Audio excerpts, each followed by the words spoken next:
नमस्कार, मेरा नाम रविश तिवारी है और आप एसआर प्राइम न्यूज़ देखना शुरू कर दिए हैं। इस वक्त हम मौजूद हैं कल्याणपुर विधानसभा के बांसघाट में। हमारे साथ लोहिया जनता दल के प्रत्याशी अरविंद कुमार पांडे जी उपस्थित हैं। आज हमने बल्कि कल भी हमने कल्याणपुर के कई क्षेत्रों में गया था, यहाँ से लोगों का जानने का प्रयास किया कि आपके कौन से प्रत्याशी सबसे अच्छे हैं। तो अरविंद कुमार पांडे जी का नाम सबसे पहले आया। अरविंद कुमार पांडे जी हमारे साथ उपस्थित हैं, उनसे जरूर जुड़ते हैं और इनसे कुछ राजनीतिक चर्चा करते हैं। सबसे पहले स्वागत है आपका हमारी तरफ। आपको भी, आपके चैनल को भी मेरा धन्यवाद है, नमस्कार है।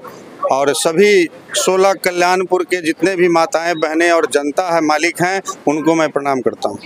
हम आपके क्षेत्र में घूम रहे थे, लोगों से जानने का प्रयास किया आपके बारे में। लोगों को काफ़ी सकारात्मक पहल सोच है लोगों का उनका कहना था कि उनकी छवि हम लोगों के बीच में काफ़ी बेहतर है। हमारे घर के लड़के हैं, हमेशा दुख में सुख में शामिल होते हैं। जनता के बीच में आपका काफ़ी अच्छा रिस्पॉन्स मिल रहा है, क्या कहेंगे? ये तो चीज़ जनता ही बताएगी ना, कि जनता बता रही है हमारा क्या छवि है, मेरे पहले से क्या छवि था, मेरे परिवार में क्या छवि है, ये भी पूछिए आप जाकर कि हाँ हमारा क्या छवि है। दूसरा रह गया कि समस्या, तो अब समस्या जो है कि लोग बता भी रहे होंगे कि क्या समस्या है ना।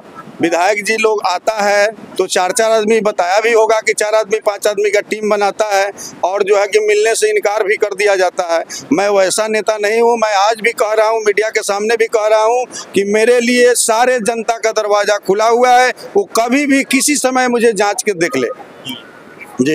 लोगों का कहना था कि वो भारतीय जनता पार्टी के भावी प्रत्याशी के तौर पे उभर रहे थे, लेकिन भारतीय जनता पार्टी पैसे वाले प्रत्याशी को टिकट दे दिया, जिससे जनता में नाराजगी भी देखने को मिला। तो ये क्या पूरा प्रकरण क्या है? देखिए, सबसे पहले 15 साल तो मैं बीजेपी में था ही। बीजेपी के कार्यकर्ता को यहाँ अधिकार नहीं है चुनाव लड़ने का। यहाँ जितने भी पैसे वाले लोग हैं उन्हीं लोगों को टिकट मिलेगा। इसलिए 15 साल सेवा करने के बाद आज भी मैं बीजेपी हूँ, कल भी रहूंगा, बीजेपी में रहूंगा। लेकिन ये चीज़ यहाँ को नेता को दिखाने के लिए मैंने ये चुनाव लड़ा है। आप जनता में जाकर पूछिए मेरा छवि क्या है। मैं बहुत ही गरीब परिवार से बिलोंग करता हूँ। ऐसा नहीं है कि मुझे पहले से कुछ मिला हुआ है और आज जो है कि उस छवि पर मैं चुनाव लड़ रहा हूँ। मैं आज भी गरीब हूँ और चुनाव जो है इसलिए लड़ रहा हूँ कि ताकि बीजेपी, यहाँ का सीट बीजेपी से जा रही है, निश्चित जा रही है। उनका छवि खराब है, आप देखिए। नहीं तो इसके पहले वाला वीडियो में भी मैंने बताया था कि वो आकर मीडिया के सामने बोले। नहीं बोलेंगे, काहे नहीं बोल रहे हैं? तो अगर ये नहीं बोलेंगे तो यहाँ बीजेपी की सीट जा रही है।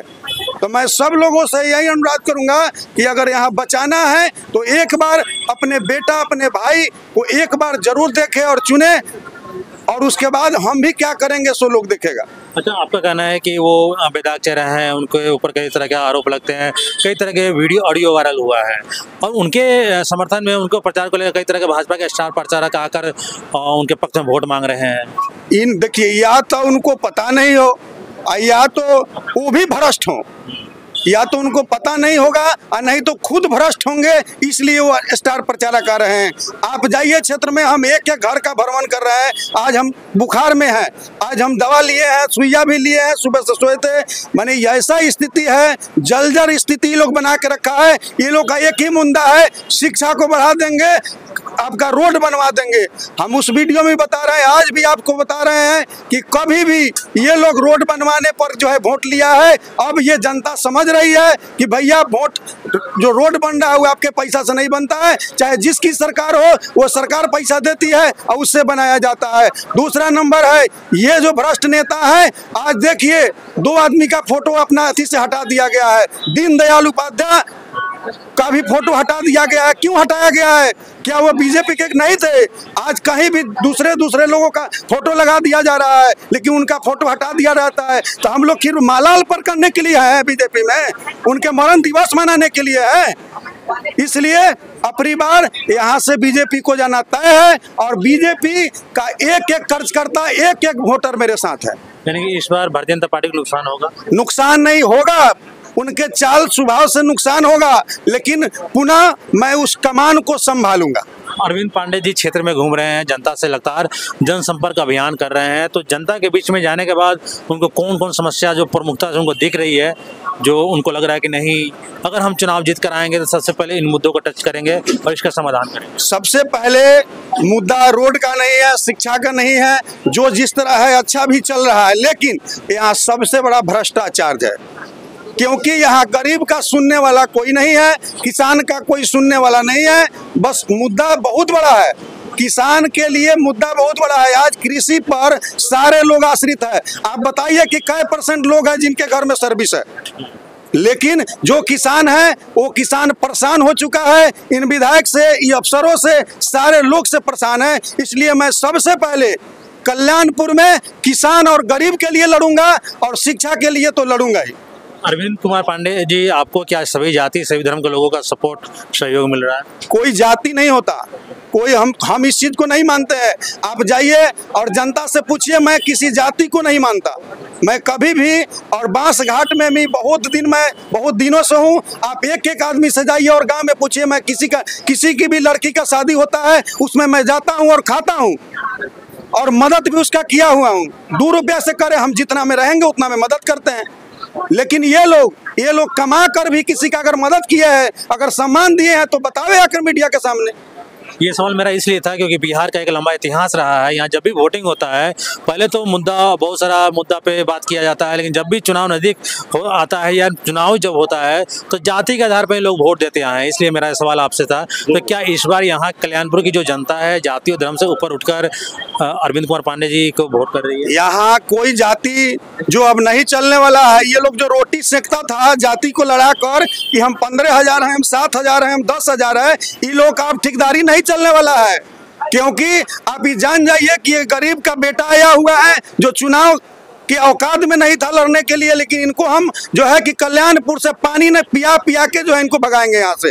ये अभी एक मीडिया में हमने देखा है कि कुछ नेता कह रहे हैं कि हमारे मनोज यादव 3 करोड़ का रोड बनवा दिए हैं। मनोज यादव का पैसा नहीं है नेताजी, आपको समझना होगा कि वो पार्टी जो है सरकार का पैसा है, चाहे वो किसी की सरकार हो, उसका पैसा से रोड बना है। और मैं ये भी कहना चाहता हूँ कि अगर वो कुछ किए हैं तो जनता के बीच में आके रखे। मैं उनको चैलेंज दे रहा हूँ कि अगर आकर रखेंगे कि क्या किए हैं, रोड बढ़ा देना, अलमारी बांट देना, लोगों का समस्या नहीं है। आपने किस किस घर में गया है विधायक होने के पहले और विधायक के बाद भी, किसी भी गरीब परिवार में जाकर आपके मिला हो तो बताइए आप।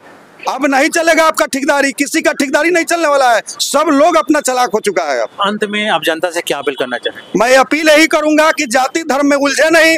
जितने दिन आप जाति धर्म में उलझेंगे आप जो है पीछे होते जाएंगे, क्योंकि आपको वो जाति धर्म में अझुरा कर अपना तवा पर रोटी सेकने का काम चाहे किसी भी पार्टी का लोग हो वही करता है और वही करेगा। बहुत बहुत शुक्रिया पांडे जी।